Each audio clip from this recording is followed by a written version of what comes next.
parmi nous.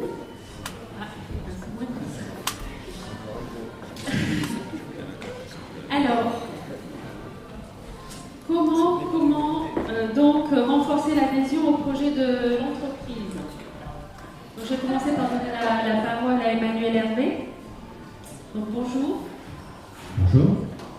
Donc, merci d'être parmi nous. Donc, vous allez nous expliquer d'abord votre groupe, nous présenter, puis nous expliquer votre philosophie qui permet de renforcer cette attractivité et cette adhésion et la façon dont vous êtes organisé en 250, je crois, structures autonomes.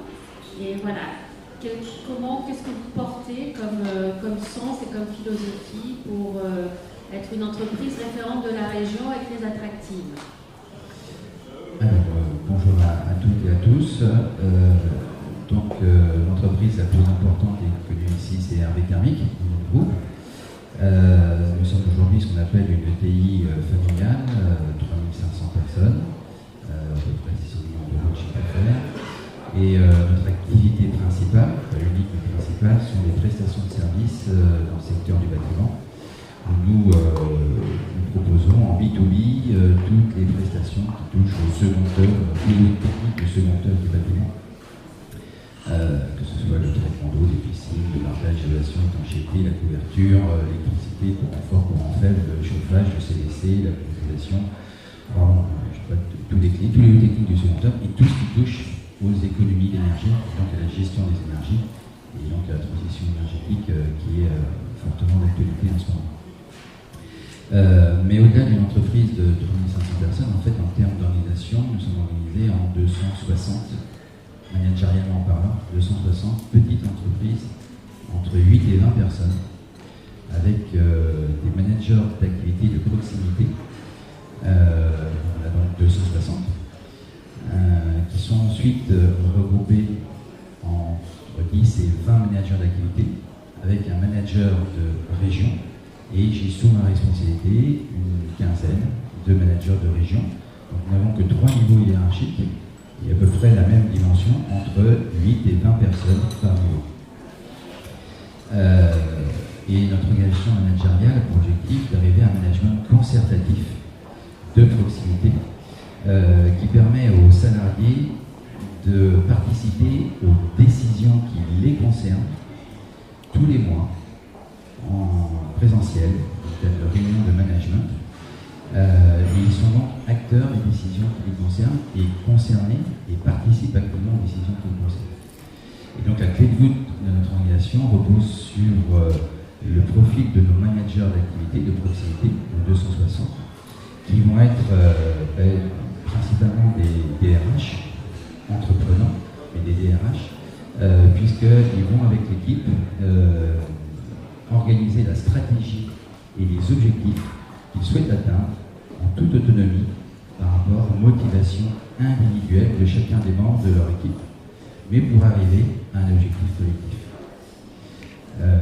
Cette décentralisation décisionnelle et le fait de faire participer les salariés aux décisions est aujourd'hui extrêmement recherché dans la société en général. Les citoyens veulent participer aux décisions qui les concernent. Et comme ils participent aux décisions qui les concernent, ils savent comment sont prises les décisions, pourquoi sont prises les décisions. Ils ont essayé de participer, de pouvoir donner leur avis, arguments, contre-arguments. Ça peut prendre du temps. Et c'est un temps qui peut paraître des fois un temps perdu, mais qui est en fait un gain de temps dans l'adhésion aux décisions qui sont prises. Nous sommes également implantés en Suisse depuis 10 ans. J'avais repris l'entreprise en Suisse. Le maire de la ville qui était implantée l'entreprise, à Lausanne, m'avait expliqué que la Suisse avait transcrit plus de droits européens sans être dans l'Europe que la France. Et pour ceux qui connaissent un peu le modèle suisse, c'est un modèle d'une confédération très décentralisée et où il y a beaucoup de votations. Et le temps de la votation, les citoyens participent, discutent, argumentent. Et ça prend du temps. Le sentiment que les Suisses vont lentement. Oui, sauf que le jour où la décision est prise, le vote est fait, il y a adhésion à la décision. Inversement, en France, souvent, c'est pas une critique, c'est juste un constat.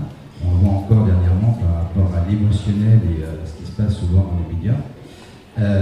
un événement arrive et il faut montrer qu'on va très vite et donc on pond une règle, une norme, une loi en 24 heures pour essayer de résoudre un problème qui a été créé quelque part.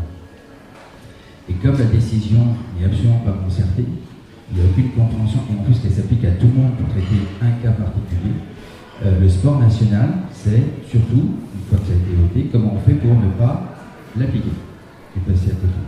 Et donc on se donne le sentiment d'être réactif et d'aller vite par rapport à nos amis suisses, mais le temps de l'appropriation, du débat, de la concertation, en fait, permet d'aller in fine plus vite. C'est le lièvre de la tortue, qui permet de faire adhérer les salariés et les citoyens aux décisions qui sont prises et faire du sur-mesure tout en préservant l'esprit d'équipe, la coopération. Et ça, c'est le rôle principal de nos managers, qui ont un rôle de passeur, de facilitateur, et de faire prendre en compte la complexité des relations globales, du collectif, par rapport aux motivations individuelles éventuellement de chacun des salariés. Je suis allé vite, je ne sais pas si ça vous parle. Donc en fait, de par votre organisation, vous êtes déjà donc dans une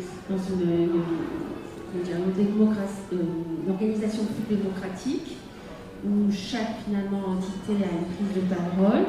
Et quel est le poids de ces différentes structures dans la marche globale de l'entreprise, dans votre stratégie globale? Alors la stratégie, en fait, j'en ai pas.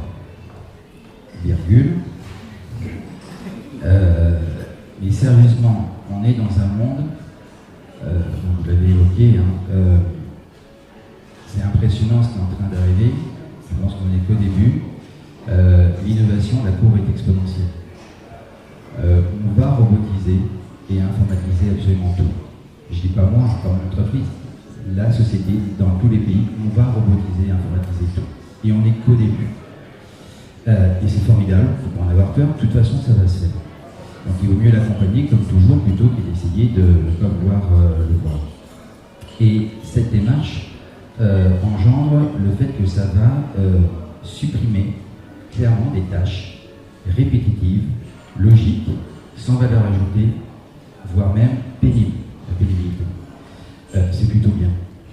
C'est pas dans le bon sens. Et ça va dégager du temps pour de l'analyse, du conseil et des relations sur mesure personnalisées par rapport aux prestations que les uns et les autres pourront avoir dans nos différents métiers. Ça veut dire quoi? Ça veut dire que, et ça a été évoqué un peu précédemment, les savoir-faire techniques seront toujours nécessaires, mais certainement plus suffisants. Et que les qualités comportementales, qui étaient liées au savoir-être, vont devenir primordiales. Ils sont déjà primordiaux. Le temps dégagé va permettre de faire de la relation humaine, et ça c'est toute l'ambivalence, plus on va robotiser et informatiser, plus l'humain va prendre de l'importance. L'humain dans la manière de mettre en œuvre les savoir-faire techniques.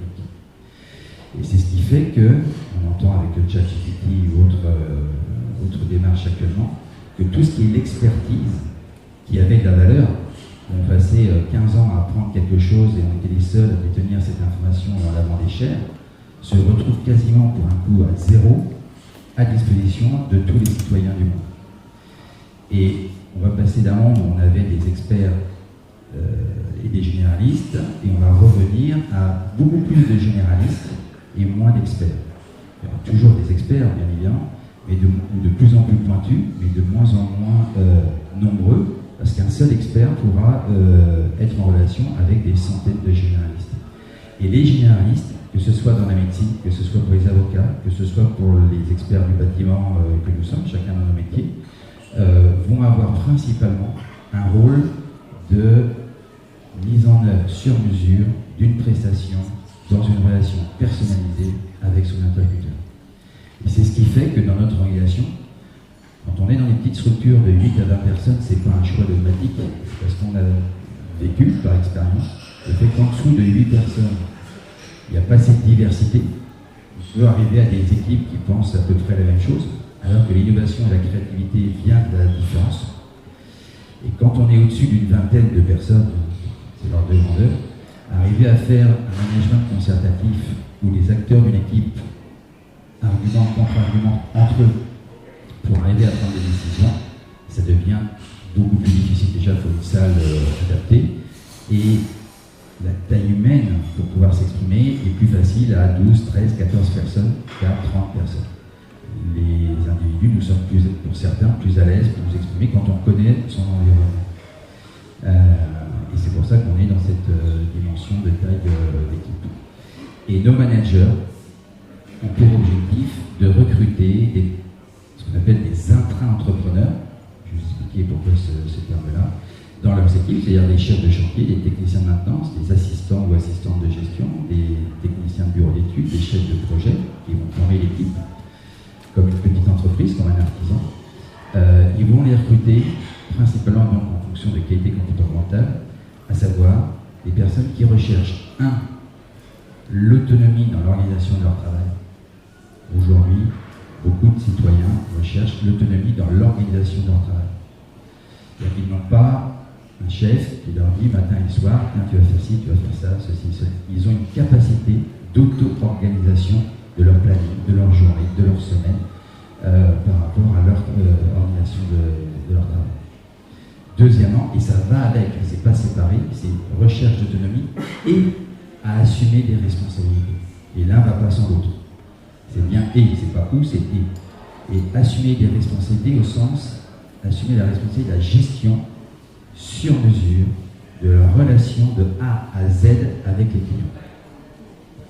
Et ça, c'est motivant également en termes d'attractivité, puisque à chaque fois qu'on va sectoriser le travail d'une personne, on va vers l'ubérisation. Et qui dit ubérisation dit la machine ne fera un jour mieux que les hommes, donc disparition des tâches et des emplois qui sont associés, en plus de la paupérisation des rémunérations qui vont avec. Alors que quand vous gérez une relation de A à Z avec votre client, vous avez le fruit de votre travail directement, non pas de la part de votre responsable hiérarchique, mais de la part de la personne pour qui vous travaillez. Et c'est de la reconnaissance, et ça a de la valeur aujourd'hui. Donc, des personnes qui ont un profil à rechercher l'autonomie dans l'organisation de leur travail et à assumer la responsabilité de la gestion de la relation client. Et troisièmement, parce que ces deux éléments que je viens d'évoquer correspondent à ce qu'on appelle des auto-entrepreneurs. Un auto-entrepreneur, il a intérêt à être autonome dans l'organisation de son travail et à être responsable. La troisième dimension, c'est la volonté et l'esprit de travail en coopération. C'est-à-dire que c'est des personnes qu'on va recruter qui vont rechercher donc l'auto-entrepreneuriat, mais on peut se rendre compte aujourd'hui que d'être à la fois bon en gestion de ressources humaines, en finance, en veille technologique, en RH, en tout ce que vous voulez, en réglementation dans tous les sens, etc., en finance, c'est extrêmement difficile, c'est très contraignant, et certains vont retrouver tout ce qui leur faisait plaisir dans l'auto-entrepreneuriat en tant qu'autonome et responsable, mais en n'étant pas tout seul, à plusieurs, et en partageant des compétences, et donc en étant dans la coopération avec des collègues de travail. Et c'est ce qui fait basculer d'auto-entrepreneurs à intra-entrepreneurs dans l'organisation de notre entreprise. Alors, pour caricaturer, est-ce qu'on pourrait dire que vous êtes une entreprise de chapeau qui aide différents porteurs de projets, qui développent leur propre structure et ça contribue à votre stratégie globale? Donc on dirait que un peu le rapport est inversé, comme tout à l'heure on parlait de rapport de force inversé dans le recrutement de salariés entreprises. Là, c'est en développant leur projet, ça vous développe vous, et c'est plus dans ce sens-là que descendant, c'est plus ascendant. En fait, vous nourrissez du terrain. Très clairement. Est-ce que c'est un peu ça? Oui, 1000 fois oui. C'est pour ça que je n'ai pas de stratégie entre guillemets. La stratégie, notre organisation pousse à ce que nous sommes là pour accompagner l'envie d'entreprendre, non pas des patrons, mais des salariés. L'envie d'entreprendre des salariés. Et en faisant cette démarche, qui peut-être évite les départs à Tahiti. Qui favorise les départs à Tahiti. Je vais vous donner un exemple concret.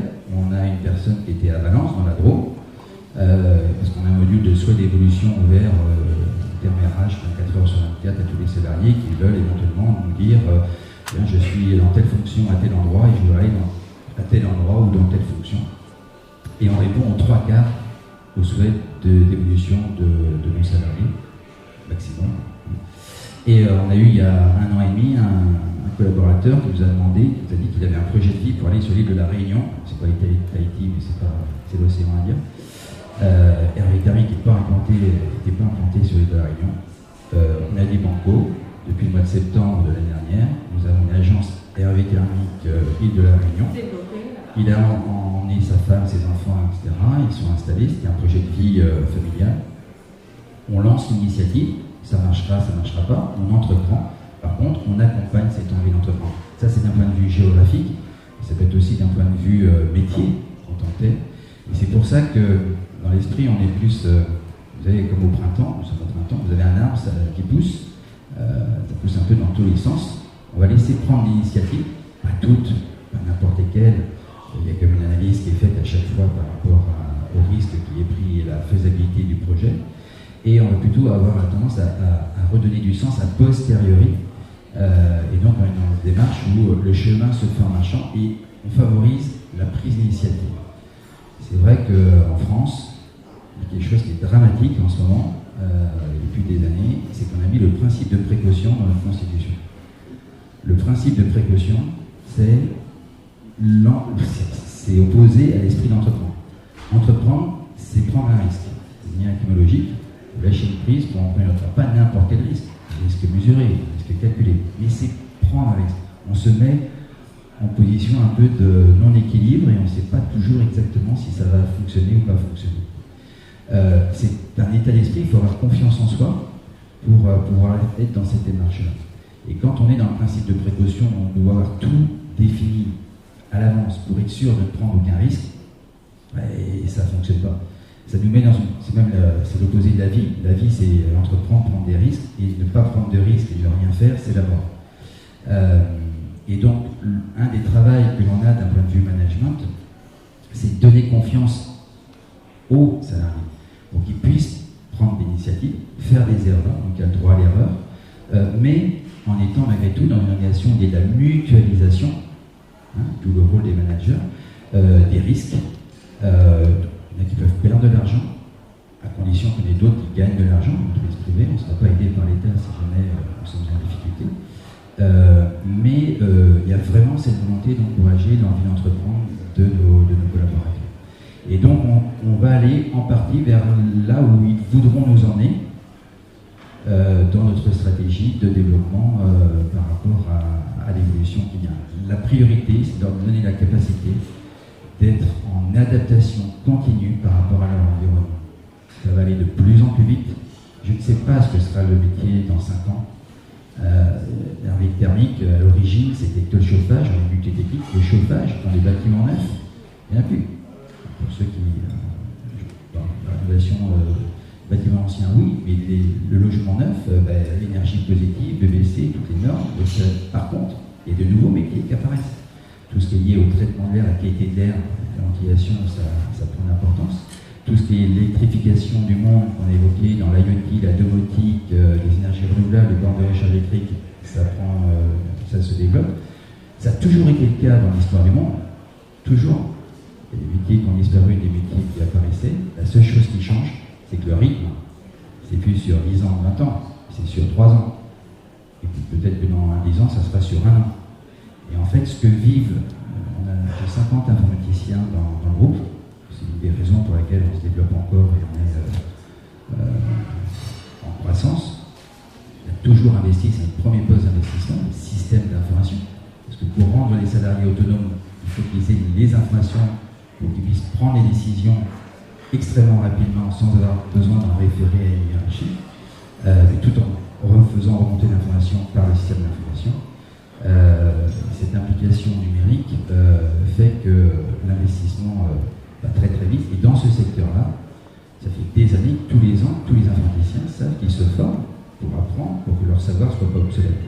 Dans le secteur de l'industrie, dans le secteur du bâtiment, on a plutôt l'habitude d'avoir 10-15 ans devant nous pour faire le même métier, et on va venir à un métier qui va changer tous les 2 ans, tous les 3 ans, et donc il faudra être en apprentissage continu, et ça sera donc non pas un apprentissage pour les jeunes, mais tout au long de la vie. Et pour ça, il faut des personnes autonomes, responsables, ayant envie de travailler de manière coopérative. Et dernier point, elles sont curieuses. Ça, c'est l'élément qu'on a à travailler encore un peu plus, la curiosité. Parce si on est curieux, on est en apprentissage curieux par rapport aux autres, par rapport à son environnement. Merci beaucoup. Donc on va enchaîner avec Philippe Catelin. Bonjour. Alors quels sont vos leviers pour renforcer l'adhésion au projet d'entreprise au sein du groupe Dubois? Juste pour rappeler, donc, le groupe Dubois, c'est 400 collaborateurs, 8 filiales aujourd'hui situées sur l'Indre-et-Loire, mais aussi sur la région parisienne. Donc nous sommes, le service, c'est l'entretien et la réhabilitation de bâtiments dans le domaine de la menuiserie, bois, aluminium, céramique, métallerie, la décoration et aussi donc, d'autres services. C'est une entreprise qui est issue de l'Indre-et-Loire, puisqu'elle a été créée à Sainte-Maure-de-Touraine, dans le sud, par M. Dubois, qui a ensuite transmis son entreprise à M. Decagne, donc qui est devenu un groupe familial aussi, et qui a poursuivi, le développement.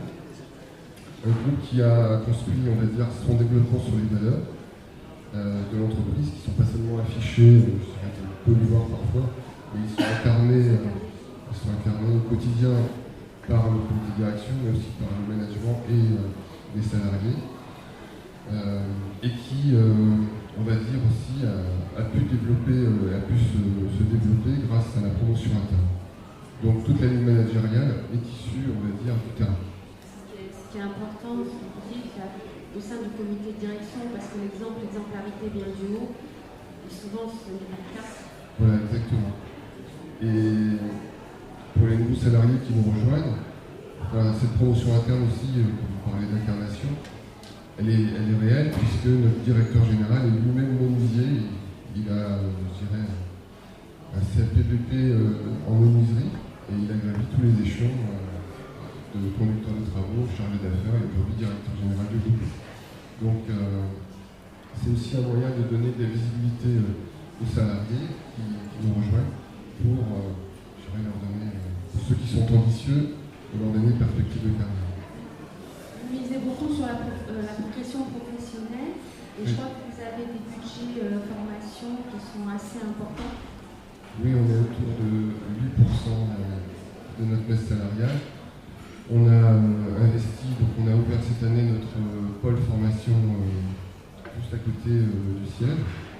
Vous n'arriviez pas à trouver des formations en adéquation avec les besoins? Alors, d'une part, on a des formations, mais on a quand même un bassin d'emploi qui est tendu. Donc, on a voulu aussi se diversifier. Il y a quelques années, finalement, ceux qui nous rejoignaient étaient des personnes qui avaient un CAP, de menuisier. Et on a justement développé un recrutement parallèle par la méthode NRS, justement, méthode de recrutement par simulation. On est allé justement chercher des demandeurs d'emploi chez qui on avait détecté des habiletés de menuisier et on les forme à travers notre pôle formation et un partenariat avec les compagnons du devoir. Et on a ainsi, l'objectif étant l'année prochaine d'accueillir notre première promotion d'apprentis puisqu'on va ouvrir un CFA d'entreprise. Aujourd'hui, pour renforcer l'adhésion au projet d'entreprise, c'est le cœur de cette table ronde-là, je crois que vous avez fait une démarche ESS. Est-ce que ça, c'est pour vous un levier d'attractivité fort? Complètement. On sentait que c'était dans l'air du temps. On était aussi, nous, membres du CODIR, volontaires et motivés pour s'y lancer. On a lancé une enquête auprès des salariés et on s'est dit, bon, on va voir ce que ça donne. Et finalement, 75% des salariés se sont déclarés motivés pour participer à cette démarche. Donc on a créé des enjeux stratégiques autour de la transition énergétique, autour de la gestion des déchets. C'est une démarche assez lourde à mettre en place. C'est une démarche assez lourde, mais qui est très structurante et qui est, alors on est aussi accompagné, mais qui est aussi, très intéressante, puisque on découvre des salariés qu'on connaissait sous un certain angle et qui apparaissent sous un autre angle parce qu'ils sont déjà engagés dans des associations ou sur des thématiques. Donc c'est très intéressant. Ça révèle aussi finalement les salariés. En fait, ce qu'il y a, c'est que comme pour tout outil, solution, comme tout projet, c'est le fait d'impliquer les personnes à la réflexion qui permet après de les engager dans votre changement de business, votre positionnement stratégique. Oui, puisqu'on l'a ouvert à toutes les personnes qui le souhaitaient. Et donc aujourd'hui, on est dans ces phases d'atelier pour construire nos objectifs et notre plan d'action. Est-ce que ça va renforcer? Est-ce que vous mettez en place des formations pour que ces salariés deviennent ambassadeurs après pour promouvoir cette nouvelle identité marque employeur? Tout à fait, oui. On a, faut savoir que on s'est aussi engagé, puisqu'on a dit ce matin, dans la semaine à 4 jours. Donc on a mis en place pour nos ouvriers depuis l'année dernière. Et on a en parallèle mis en place le flex office et le télétravail pour le personnel sédentaire. Et puis, donc, ça avait aussi un impact sur le bien-être et l'équilibre vie privée et vie professionnelle. Mais finalement, avoir 200 camions qui ne circulent plus le vendredi, c'est aussi l'impact carbone. Et donc là-dessus, ça a été bien compris. Et ça contribue finalement à l'engagement des collaborateurs. On a aussi travaillé sur l'ouverture du capital aux salariés. Donc aujourd'hui, le capital était ouvert pour partie à certains cas. Aujourd'hui, il va être ouvert à l'ensemble des salariés. Donc pour aussi, comme vous le disiez, qu'ils aient que leur parole finalement compte et qu'on puisse aussi contribuer au développement de l'entreprise. Merci beaucoup. Donc je vais rebondir avec Jean-Louis Jarry. Vous aussi, entreprise à mission, élever de l'attractivité fort, de devenir une entreprise à mission. On va tous être devenir une entreprise. Oui, bonjour à tous. Il y en a 1000 aujourd'hui en France. Pas beaucoup. Ouais, mais il y en avait 700 il y a 4 mois. Donc ça avance quand même. Donc Jean-Louis Jarry, je suis l'heureux président de la société Vlad. Vlad, c'est une société basée à Parcé-Bellé, à côté de Tours. Donc on conçoit, on fabrique et on distribue des batteries plutôt pour l'univers médical. Donc cette société qui est créée en 85, on l'a reprise avec un associé en 2016. On est 90 salariés, on fait 25 millions d'euros de chiffre d'affaires, des banquiers qui nous accompagnent, qui sont Thibaut. Donc oui, une société donc spécialisée dans les batteries, comme je le disais. Et nous, ce qu'on a rapidement voulu mettre en place, c'est l'ouverture du capital. On a commencé par, comme on a dû faire un LBO, je ne sais pas si c'est technique pour certains, quand on a voulu racheter la boîte, on avait nos petites économies, un banquier qui nous dit voilà, je vais vous prêter tant, et le vendeur qui dit ouais, mais il en manque. Donc quand il en manque, on va avoir un fonds d'investissement qui complète. Donc ce qui fait que régulièrement, tous les 5 ans, et c'est l'actualité en ce moment, il y a rebattage de cartes complets, la possibilité pour les salariés d'entrer au capital. À la première levée, on a fait rentrer 26 salariés. Ils ont choisi de rentrer au capital. Ces 26 salariés, il y a quelques années, ils auront la très bonne surprise dans quelques temps de voir que le petit investissement qu'ils ont fait est quand même très conséquent en termes de résultats et de performance.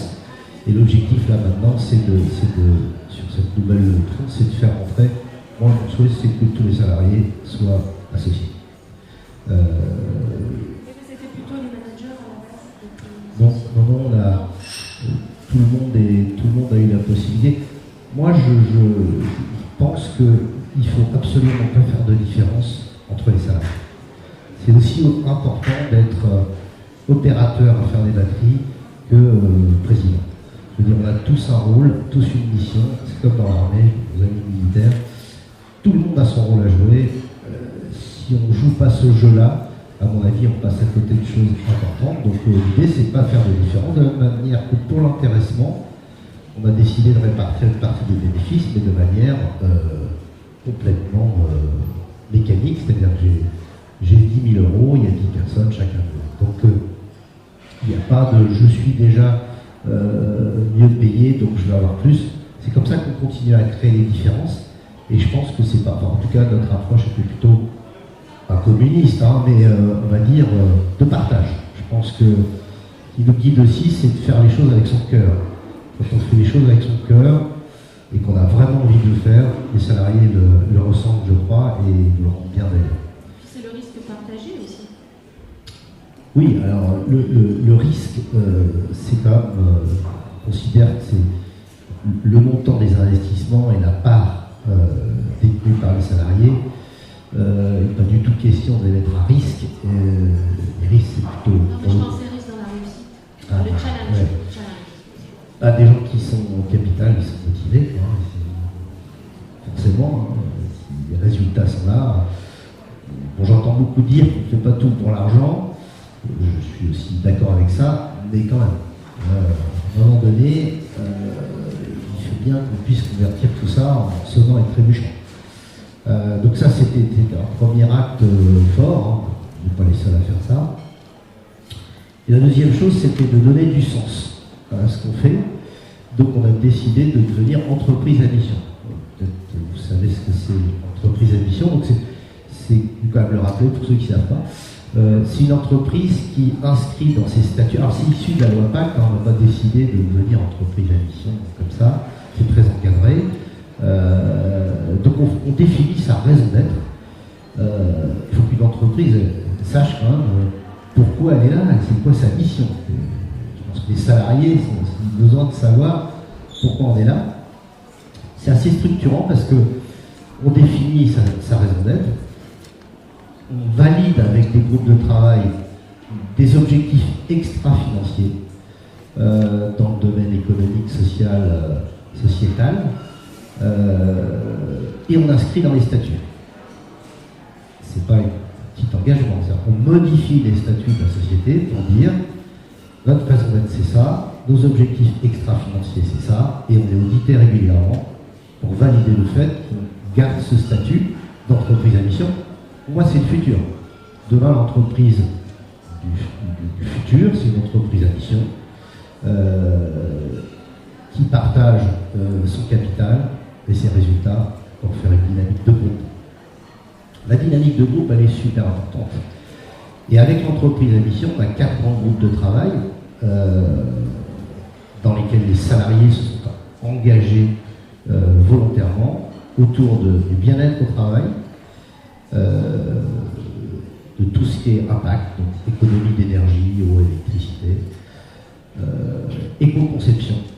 Donc comment on conçoit les produits de demain, tout le monde a des bonnes idées.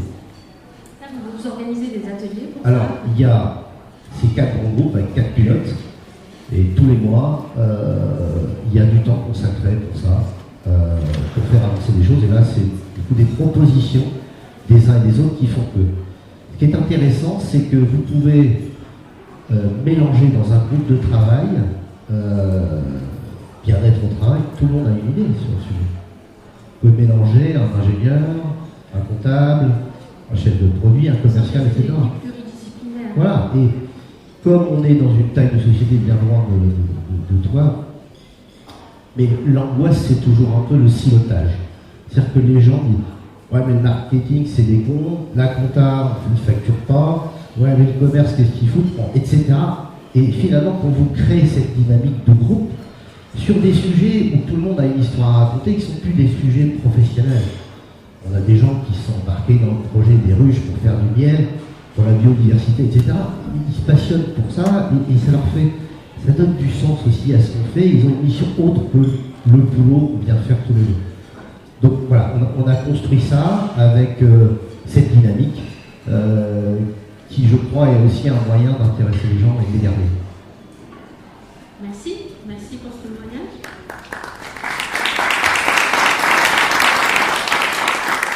Oui, donc Stéphane Martinez, donc directeur site Tours et directeur financier de Tours RL chez ST Microelectronics.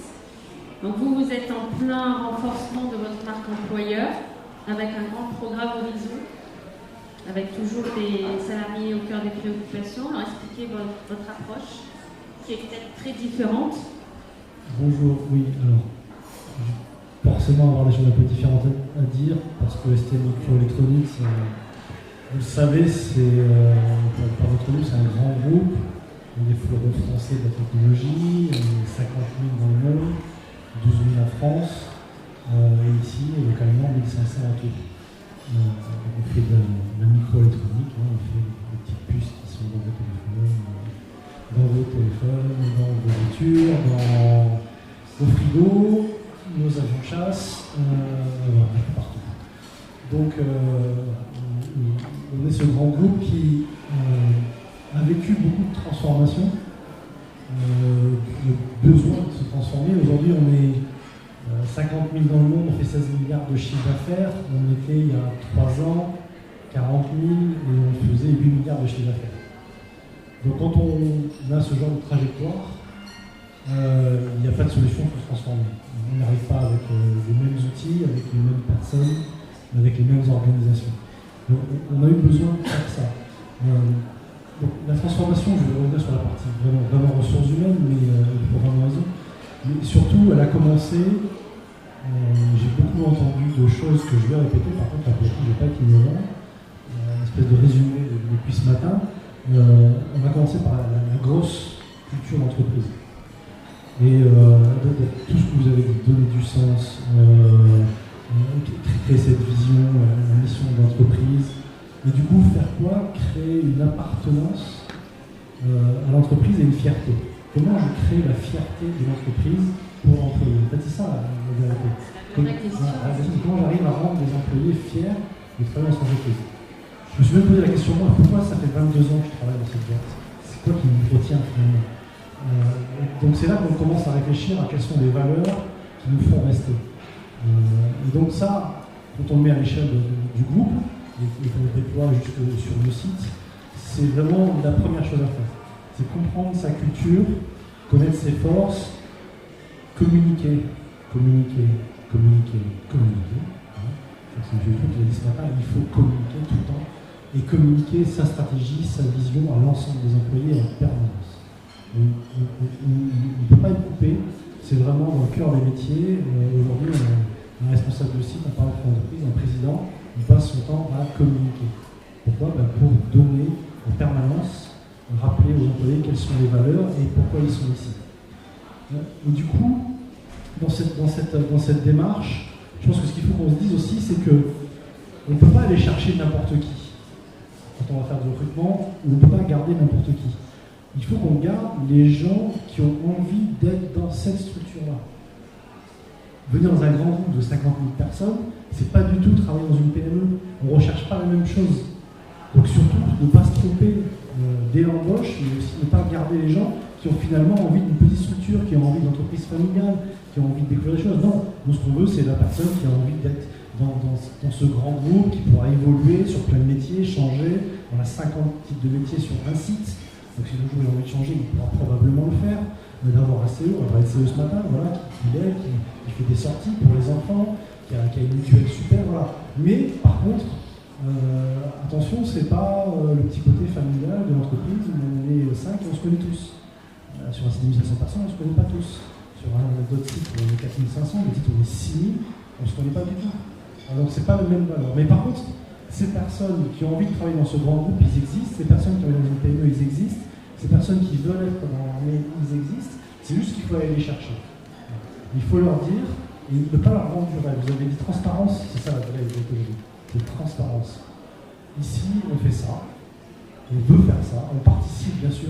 On est tous sur des mots en ce moment. On dit on veut sur la planète, faire la transformation digitale, faire la transformation écologique. On veut tous le faire. On veut tous y participer. Mais comment? C'est quoi? Mais bien sûr, c'est quoi? Voilà. Il faut communiquer sur tout ce qu'on fait. Aujourd'hui, voilà, on est dans une entreprise qui a cet ADN-là et qui a ce positif-là. J'ai beaucoup aimé la démarche de beaucoup depuis ce matin, de dire les jeunes qu'on recrute, ou les moins jeunes qu'on recrute, on les fait rencontrer des gens qui sont déjà dans l'entreprise et qui vont avoir le même travail. Et c'est génial ça. Là, on fait confiance à notre employé, on le motive, on le rend fier. Quand on va dans les salons aujourd'hui, on arrête de mettre que des gens des ressources humaines, des recruteurs. Dans les salons, on envoie les gens qui travaillent au quotidien et qui vont expliquer leur job. Et ça, c'est génial parce que c'est du gagnant-gagnant. Parce qu'on va attirer les personnes qui ont envie de faire ce même métier, il leur a parlé vrai et lui, il est tellement fier de prendre l'entreprise. Cette personne-là, elle est tellement fière. Donc ça, c'est important dans la démarche de garder cette vision-là. Alors, comme je disais, on est un grand groupe, on est plutôt dans des choses qu'on a déjà fait, refaites, réessayé de faire, mais à un moment donné, il faut qu'on change. Donc, par exemple, ST, le gros changement qui s'est opéré il y a quelques années, au-delà peut-être d'une stratégie un peu plus claire parce qu'elle a été dans le passé, c'est surtout de s'ouvrir à l'extérieur. On est, comme beaucoup d'autres entreprises en B2B, donc on n'est pas connu du grand public. Et aujourd'hui, c'est difficile de ne pas être connu du grand public quand on veut recruter. Parce que finalement, pourquoi dans cette entreprise, déjà qu'un avoir comme ça, on pourrait dire rester pour les intimes, pourquoi est-ce que j'ai dans cette entreprise-là que je ne connais même pas? Plein de gens qu'on a recrutés nous ont dit, mais on ne connaissait pas en fait avant même de répondre à l'annonce. Donc on a changé ça, on a dit voilà, on va s'ouvrir, on va prendre ce risque-là, un risque énorme pour l'entreprise qu'on était, de communiquer à l'extérieur, de dire qui on est, et de s'ouvrir vraiment. Et d'aller sur les réseaux, parce qu'aujourd'hui, communiquer, c'est aller sur les réseaux. Quand on parle de LinkedIn, aujourd'hui, 80% de recrutement se font sur LinkedIn, pour des entreprises comme nous.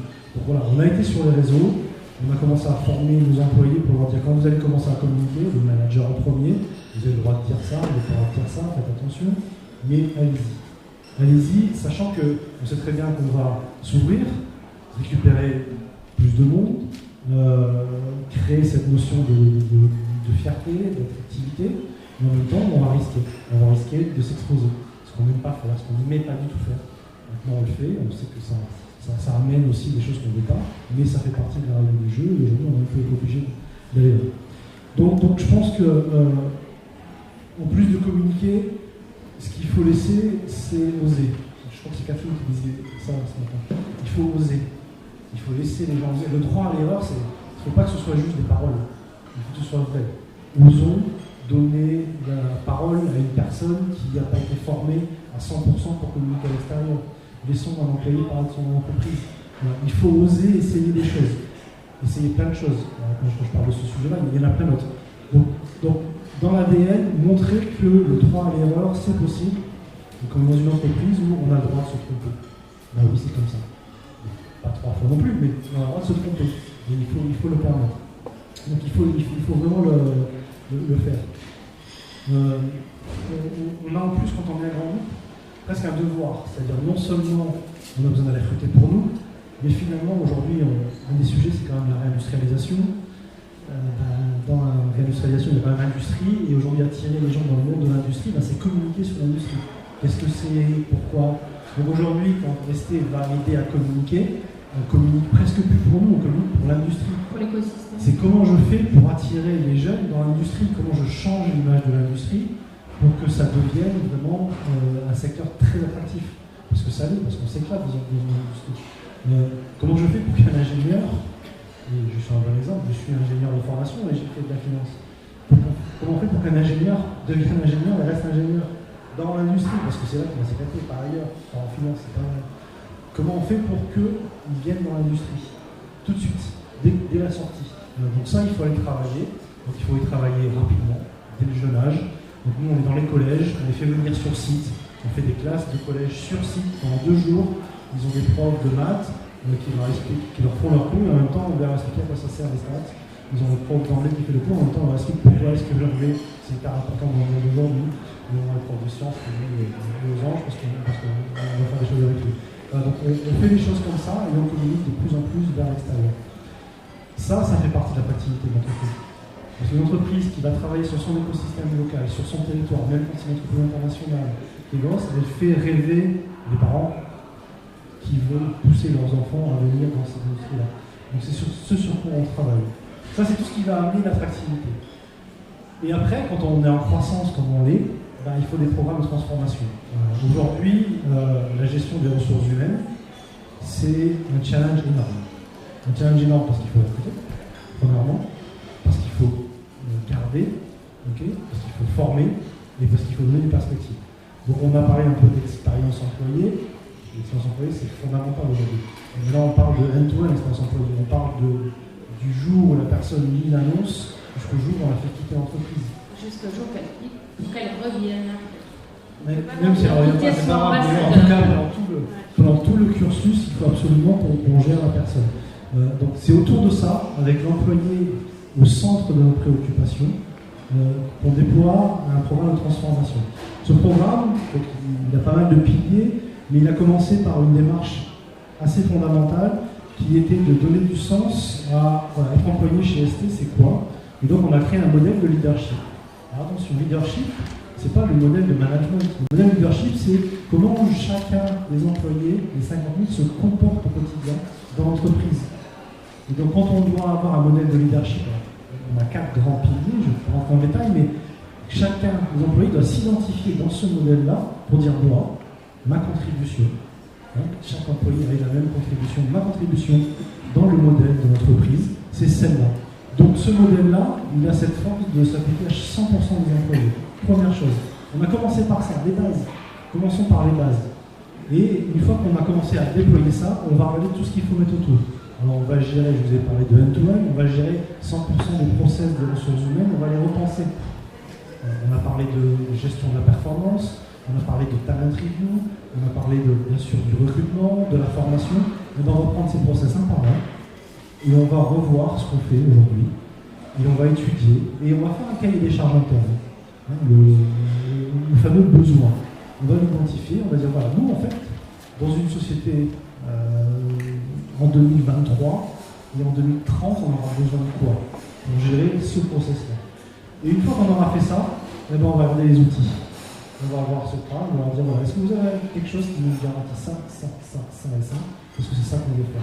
Parce qu'on veut que l'employé se connecte directement, mais qu'en même temps le manager soit capable de savoir ce que l'employé va dire, parce que c'est lui qui le gère au quotidien. L'ingénierie de l'innovation, justement, à 100%. ingénieur à mettre en place pour les RH, c'est un nouveau métier. Alors ça, c'est un nouveau métier pour les RH qui va changer. Donc moi, je ne suis pas RH, mais je les vis au quotidien. Et aujourd'hui, j'ai sur mon site à moi 1500 personnes, j'ai 150 RH. J'ai 150 managers. Aujourd'hui, les vrais RH de la société, c'est les managers. Le service des ressources humaines, il est là pour quoi? Il est là pour accompagner ces 150 managers. C'est ça son vrai rôle aujourd'hui. En fait, quand je parlais de l'ingénierie de l'innovation, c'est quelles solutions on va mettre dans notre panier, quels outils on va utiliser, quels sont les différents leviers.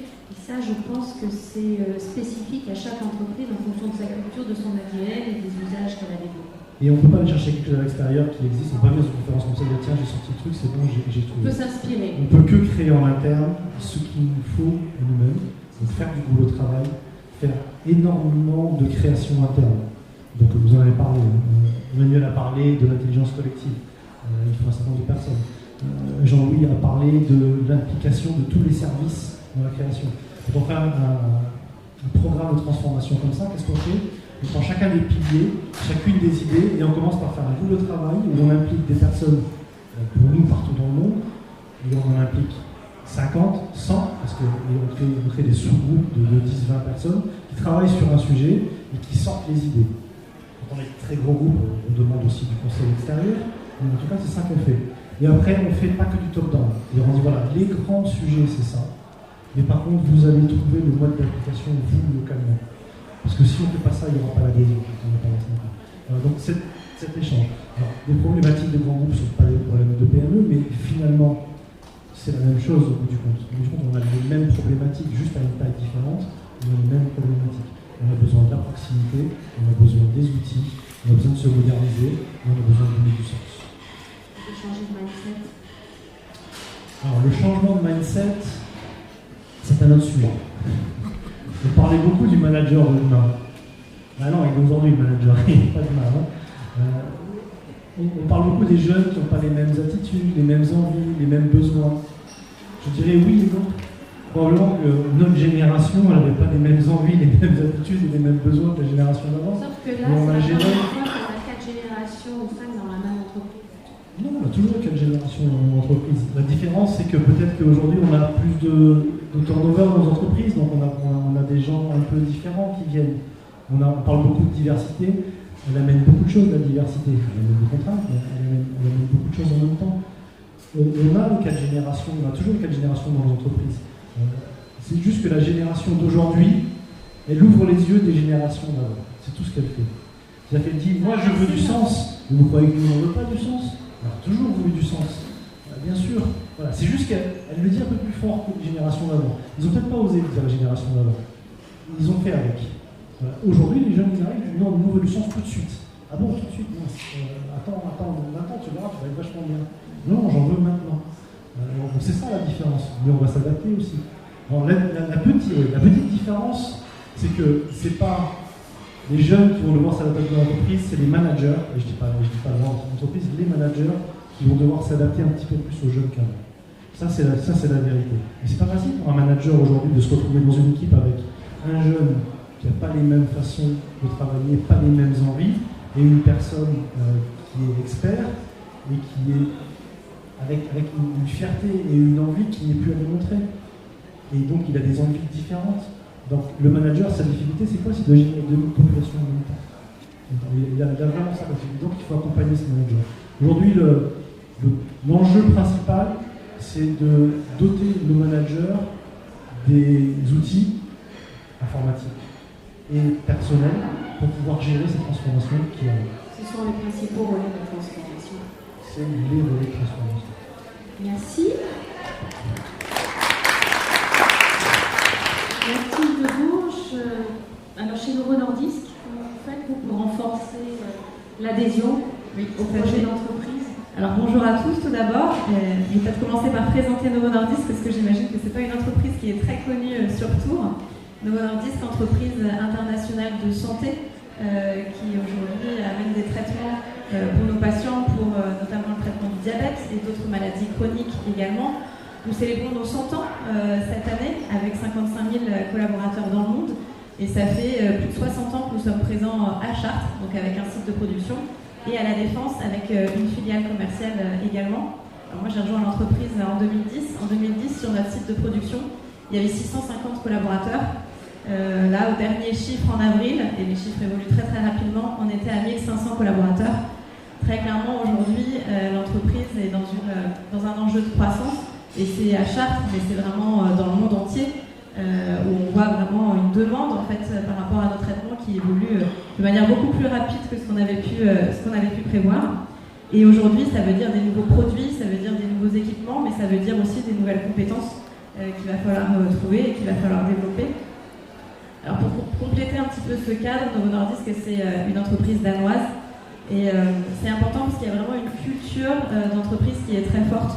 Qu'on soit à Chartres ou qu'on soit sur un autre site dans le monde, on ressent vraiment les mêmes valeurs de confiance, d'autonomie.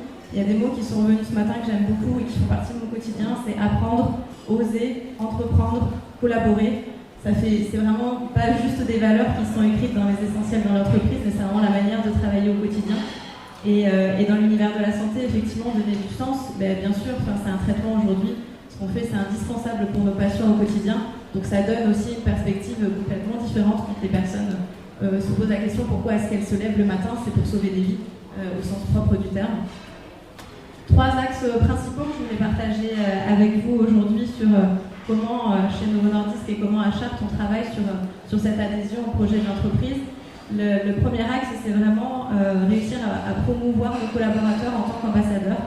Vous avez beaucoup parlé de communication et j'étais ravie de vous entendre parler autant de communication.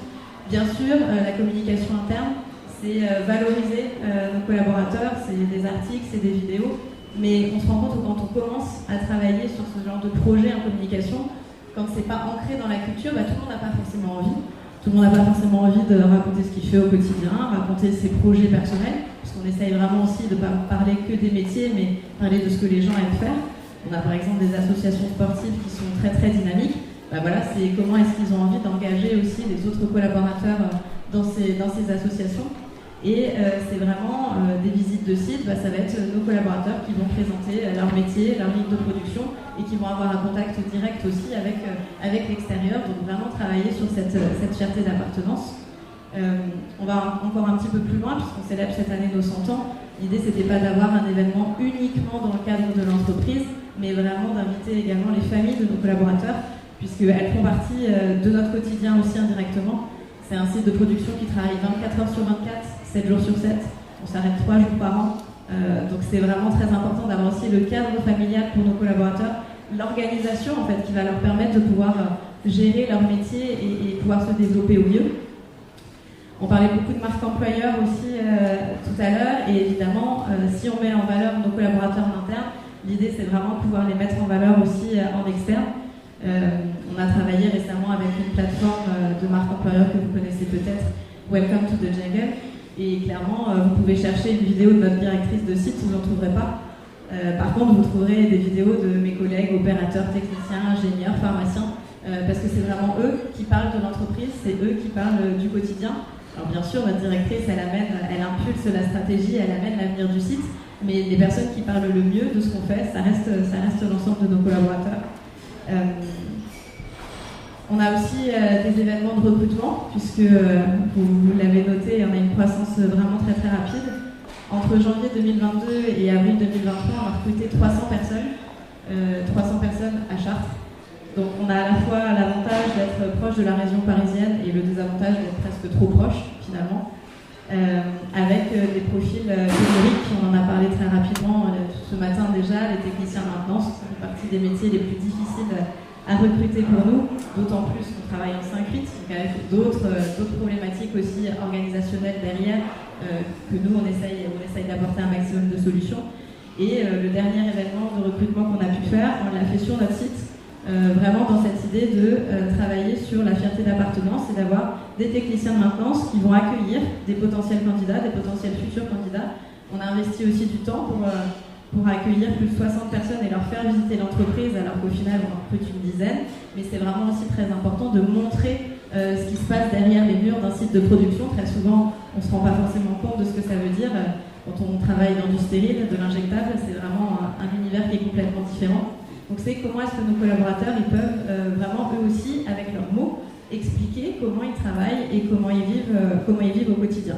Vos collaborateurs, vos techniciens de maintenance, est-ce qu'ils sont au courant des besoins que vous avez en termes de recrutement et des besoins critiques que vous avez en termes de recrutement? Est-ce qu'ils en ont conscience? Alors j'ai même envie de dire, c'est les premiers concernés. Parce que qui dit des besoins de recrutement, ça veut dire qu'on a des volumes de production, des besoins d'augmenter nos capacités en fait. Donc on a besoin, ils ont besoin d'avoir des nouveaux collègues pour pouvoir les aider. La vision de votre stratégie de croissance, c'est-à-dire vous voulez aller là, et pour ça vous avez besoin de recruter 300 personnes par an, ou je ne sais pas. Est-ce qu'ils ont conscience du déploiement que vous voulez et ce que vous voulez faire? Alors bien sûr, j'y reviendrai un petit peu sur la manière dont on amène les gens à être investis dans notre stratégie d'entreprise. Mais évidemment, aujourd'hui, la croissance, c'est pas quelque chose qui est tabou. Tout le monde est au courant qu'on investit, on achète des terrains autour du site, on projette de construire des nouveaux bâtiments, des nouvelles lignes. Donc bien sûr, le projet d'entreprise et la croissance de Novo Nordisk, elle est très très claire et elle est partagée. Je parlais de mettre nos collaborateurs en avant dans la communication interne, mais c'est aussi les mettre en avant dans cette transparence en fait, dans les projets qu'on peut avoir au niveau de l'entreprise. Tout est communiqué en fait, il n'y a pas de décision cachée, il n'y a pas de projets qui sont mis de côté, c'est vraiment très très ouvert comme culture d'entreprise. Le deuxième point, c'est aussi, si on veut que nos collaborateurs ce soient des ambassadeurs, il faut aussi qu'ils puissent être acteurs dans le développement de l'entreprise si on veut la développer elle-même. Et clairement, ça commence, donc même avant qu'ils rejoignent l'entreprise, mais ça commence vraiment aussi le premier jour quand on arrive dans l'entreprise. Et on investit sur une première semaine de onboarding pour l'ensemble de nos collaborateurs. Donc 2 fois par mois, on a 2 semaines d'intégration où tous les profils de collaborateurs, qu'on soit opérateurs, ingénieurs, pharmaciens, leaders, rejoignent cette intégration pour connaître justement quels sont les fondamentaux de la culture d'entreprise, quelles sont les bonnes pratiques, quels sont vraiment de manière transverse les points qui vont être importants pour chaque collaborateur qui puisse vraiment s'impliquer dans l'entreprise. Est-ce que vous avez mis en place, vous avez un grand groupe, vous avez beaucoup de salariés, est-ce que vous avez mis en place la méthode du référent pour que chaque nouvelle recrue ait un point d'ancrage? Oui, alors tout à fait, dans l'équipe en fait, dans laquelle la personne va arriver, c'est pas forcément le leader justement qui va être la personne référente, c'est plutôt un collègue qui va être là pour accompagner, pour déjà pas se perdre sur le site, hein, ça fait 90 000 m². Donc les 2 premières semaines, ça peut paraître un détail, mais c'est pas anodin. Trouver la cantine, c'est important. Effectivement, pouvoir accompagner et puis pouvoir partager en fait son savoir. Donc on le fait avec les nouveaux collaborateurs, on le fait beaucoup avec aussi des stagiaires, des alternants, des apprentis, pour avoir cette notion aussi de tuteur qui continue à développer et à préparer les prochaines générations de collaborateurs. Un chiffre pour vous aussi, quand on parlait du développement continu dans l'entreprise, c'est la mobilité interne qui est extrêmement dynamique. L'année dernière, c'est 33% de nos collaborateurs qui ont évolué, qui ont soit eu une promotion ou soit pris un autre poste qui peut être complètement différent de celui pour lequel ils avaient été embauchés à la base. Et ça, c'est vraiment quelque chose qui est aussi extrêmement motivant pour les collaborateurs, d'autant plus qu'on est dans un contexte avec beaucoup de projets, de se dire, voilà, aujourd'hui je travaille sur cette ligne, je travaille sur ce type de projet, mais demain, je peux me projeter dans l'entreprise parce que je sais qu'en fait, c'est une entreprise, mais il y a tellement de possibilités, il y a tellement de choix qui s'offrent à moi que j'ai envie de rester en fait. C'est aussi attirer, mais c'est aussi retenir et fidéliser nos collaborateurs. La culture du feedback, je vous parlais tout à l'heure d'oser, d'entreprendre. Si on n'a pas le droit à l'erreur et si on ne nous aide pas à nous développer et à nous aider à comprendre ce qu'on peut faire différemment la prochaine fois, c'est quelque chose de compliqué aussi à mettre en place. Donc clairement, cette culture du feedback et avoir un leader qui soit vraiment plutôt dans un rôle de coach plutôt que de gestionnaire d'équipe, c'est vraiment quelque chose qui est fondamental dans l'entreprise.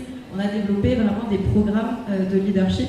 À partir du moment où on va détecter un potentiel chez une personne ou une envie, on va vraiment l'accompagner à toutes les étapes en tant que leader pour qu'elle puisse vraiment être là pour soutenir, développer et rendre son équipe la plus autonome possible. Est-ce que là aussi vous avez une démarche RRC, c'est aussi pas mal des entreprises, est-ce que vous avez une culture du feedback de salariés pour le manager? Alors bien sûr, et ça fait même partie, on a 2 types d'objectifs, on a des objectifs business pour chaque collaborateur, mais on a aussi des objectifs de comportement. Et dans les objectifs de comportement, pour chacun, c'est être ouvert au feedback. Et être ouvert au feedback, c'est quoi? C'est à la fois en donner, mais aussi à être à la fois à l'aise et ouvert pour pouvoir remonter tout ce qu'il y a à partager. Donc oui, clairement, pour moi, le feedback, ça va forcément dans les 2 sens. Et dernier point, on parlait tout à l'heure, mobiliser autour de la stratégie, donner du sens. Donc, clairement, quand on arrive aussi sur un site avec 1500 personnes, c'est ce que vous disiez juste avant, tout le monde ne se connaît plus, j'ai envie de dire. J'ai connu un site où tout le monde se connaissait. Et effectivement, d'autant plus avec des rythmes horaires qui vont être différents. Donc c'est vraiment très très important aussi d'accorder du temps à ce que les collaborateurs se retrouvent ensemble. Donc, ça va passer au travers de différents événements, mais aussi au travers des associations sportives. Une fois par an, on arrête la production, et ça c'est vraiment une décision très très importante pour réunir l'ensemble de nos collaborateurs et parler de stratégie, oui, parler d'objectifs, mais surtout les écouter, travailler ensemble sur des projets pour l'avenir du site. Et avoir des activités et passer aussi des bons moments ensemble pour que chacun puisse se mixer un petit peu entre les équipes et aussi se découvrir. Alors une ambition claire, j'en parlais tout à l'heure, quand on travaille dans le domaine de la santé, on a un patient et l'objectif, l'ambition, elle est extrêmement claire. On a aussi quelque chose qui est très fort de par nos racines danoises, c'est l'ambition environnementale. Alors ça fait pas 1 an, 2 ans, 3 ans, 5 ans qu'on travaille sur ces sujets-là, ça fait 25 ans, 30 ans. C'est ce qui nous permet aujourd'hui d'avoir un site de production qui est neutre en carbone. Et ça, c'est clairement quelque chose où on se dit, on célèbre nos 100 ans cette année, mais on se projette déjà sur comment est-ce qu'on va continuer à se développer, comment est-ce qu'on va continuer à travailler sur les 100 prochaines années, vraiment impulser le changement pour les générations futures. C'est vraiment la manière dont on travaille au quotidien, quel est l'impact qu'on a aujourd'hui, mais aussi et surtout, quel est l'impact qu'on aura demain et quel est l'impact qu'on va laisser. Et ça, très clairement, c'est quelque chose dans lequel nos collaborateurs se retrouvent, en fait, parce qu'ils ont chacun leurs valeurs, mais ils ont aussi des familles, et ils se disent quel est le monde qu'on a envie de laisser demain quand on travaille sur un site de production. Et évidemment, si on a déjà des personnes autour de nous qui lancent des initiatives, on s'appuie vraiment sur la volonté de nos collaborateurs derrière. Et puis, un dernier point, parce que j'imagine qu'on arrive au bout du temps, je sens le regard. On a lancé aussi une campagne justement pour que chacun puisse impulser le changement. Alors on a ce qu'on appelle notre Guiding Star, qui est vraiment nos ambitions, nos grandes initiatives. Et le cœur de cette étoile, c'est faire la différence au quotidien. Et c'est vraiment ce qu'on veut faire sentir à chaque collaborateur, qui peut faire la différence au quotidien, quel que soit son rôle, quel que soit son poste, quelles que soient ses compétences dans l'entreprise. Donc on a lancé une grande campagne pour que chacun puisse, avec une petite carte, nous dire comment est-ce que lui, il se projette pour impulser le changement, là en 2023, pour nos patients et pour l'avenir de l'entreprise.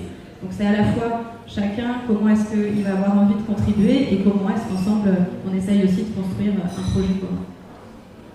Merci. Merci beaucoup. Est-ce qu'il y a une question? Oui. Bonjour, Colline Michel, la Basaïa, vous êtes la seule, nous avons parlé des familles.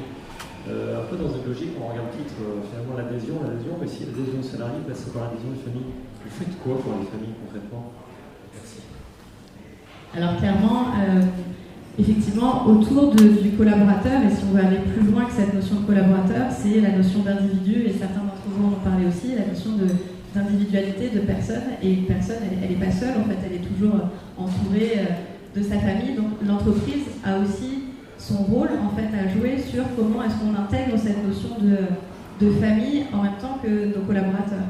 Quand on a des nouvelles personnes qui nous rejoignent, évidemment on va les aider à déménager, mais on va aussi aider à trouver des écoles pour les enfants et on va aussi aider à trouver, quand c'est possible, du travail pour le conjoint ou la conjointe qui s'est aussi déplacé. Et c'est aussi dans le quotidien comment est-ce qu'on accompagne nos collaborateurs. C'est aussi un site de production, donc on a des horaires, des équipes qui sont en rotation. Donc on facilite aussi l'accès à des crèches. On a des partenariats avec des crèches aussi locales. Donc c'est vraiment prendre en compte en fait les besoins de chacun pour qu'ils puissent vraiment s'épanouir dans le milieu professionnel sans se dire voilà, ma famille elle n'est pas entre guillemets bien gérée si moi je suis au travail. Et ça c'est aussi quelque chose, j'en parle beaucoup, mais c'est aussi très lié à nos racines danoises. Ou au Danemark, qui partent tous à 15h30, 16h pour aller chercher leurs enfants à l'école. Et on est pointé du doigt si on reste jusqu'à 19h en fait dans l'entreprise.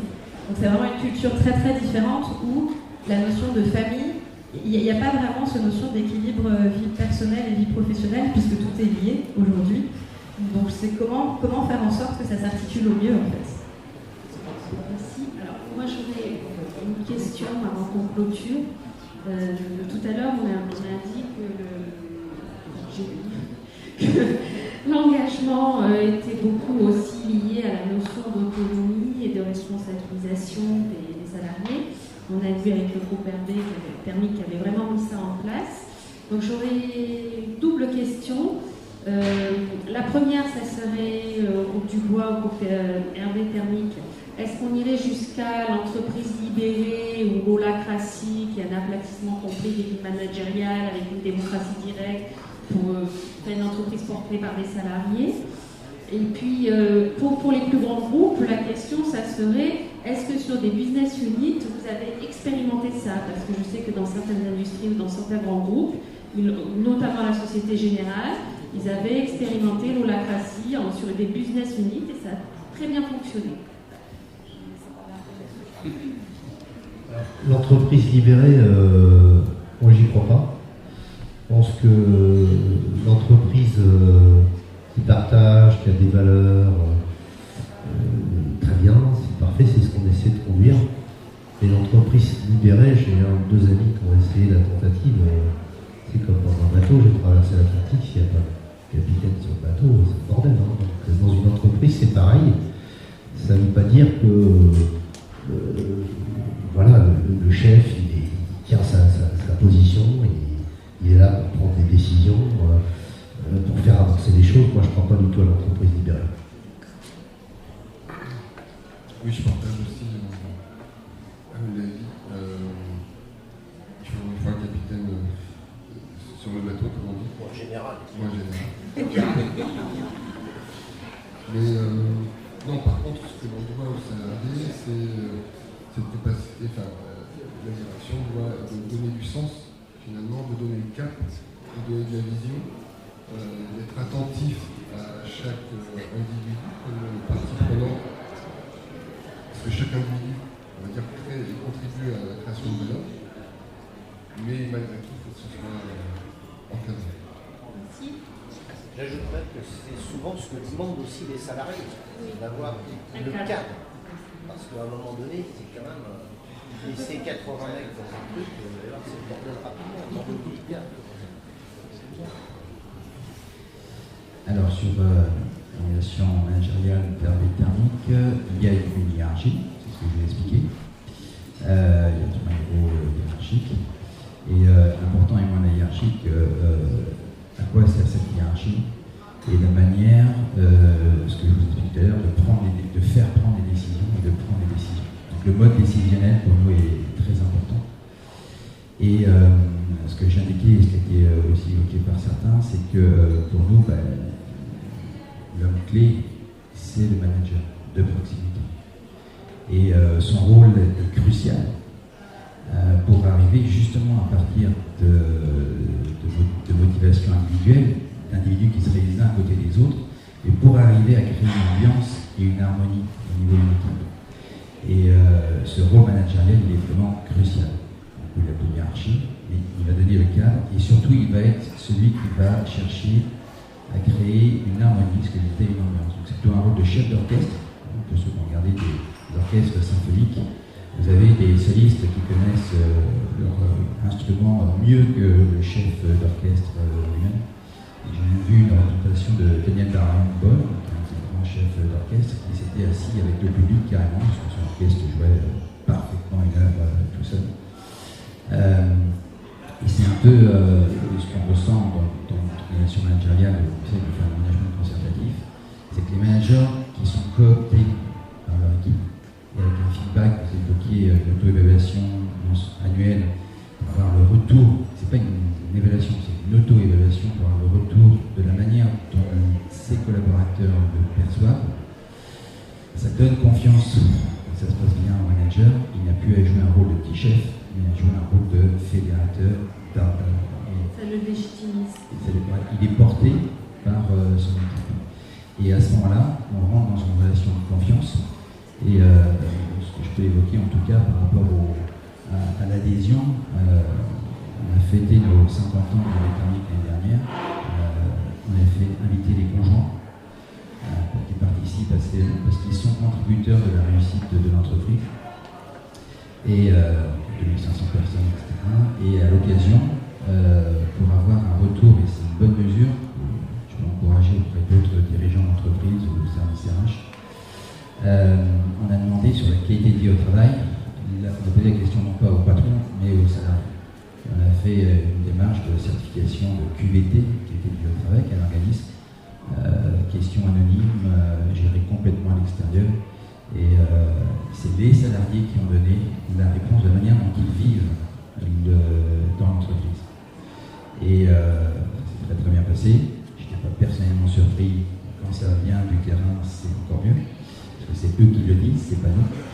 Et ça permet de faire remonter que l'élément qui est le plus important, c'est pas le baby-foot, c'est pas le temps horaire, c'est pas ces choses-là, c'est la confiance, nos confiances dans le management de l'entreprise. Et cette confiance, elle vient de la cohérence entre les propos et les actes dans le temps et du mode décisionnel qui a fait participer les salariés. Et une fois qu'il y a ça, c'est ce qui nous aide, d'ailleurs après pour faire du recrutement dans le contexte actuel où on est parti pour 20 ans. La pénurie de main-d'œuvre, ce n'est pas conjoncturel, c'est structurel. Le vieillissement de la population en Europe, c'est statistique, ça c'est connu.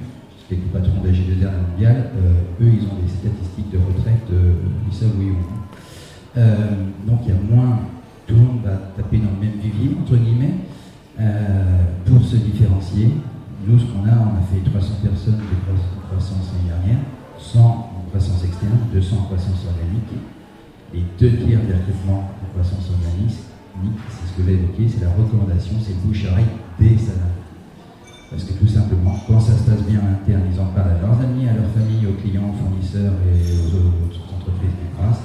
Et inversement, parce que parfois ça ne se passe pas toujours bien partout, je termine, ça marche aussi dans l'autre sens, c'est négatif. Et sur les 260 managers, on a des managers qui arrivent à recruter sans problème, et d'autres ont des difficultés à recruter parce que principalement, il n'y a pas une bonne ambiance au niveau des équipes. On va rapidement. Oui, donc entreprise libérée, pour commencer par ça, alors à la taille d'un groupe, c'est pas évident. Hein.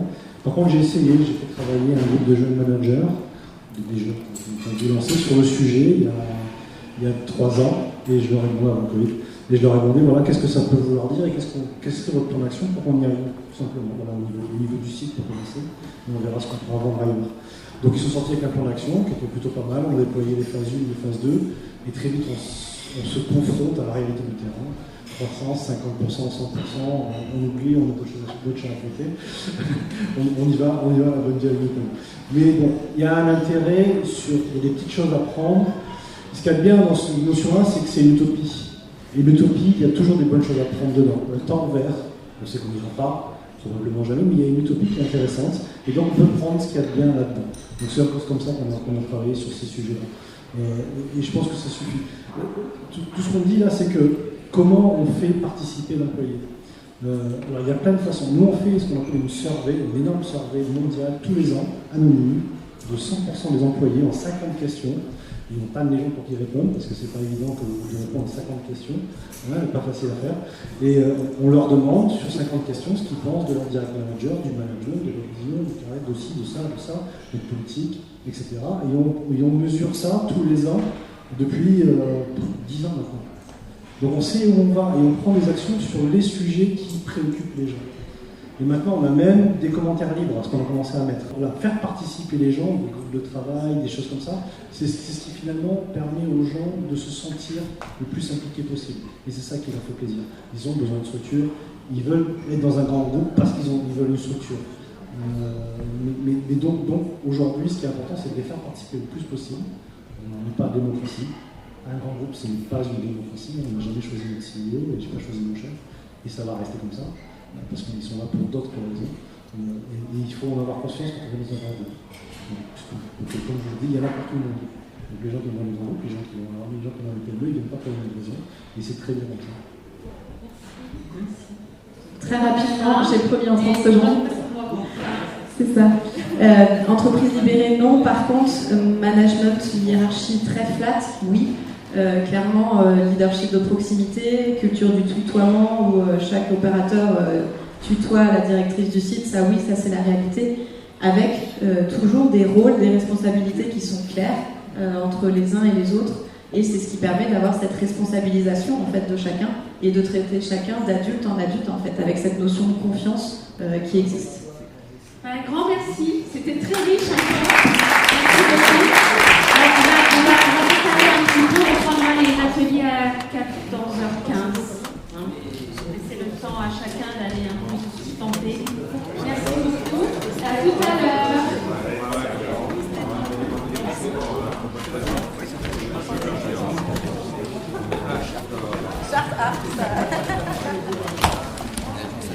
Oui, bah oui, c'est bien. Ouais.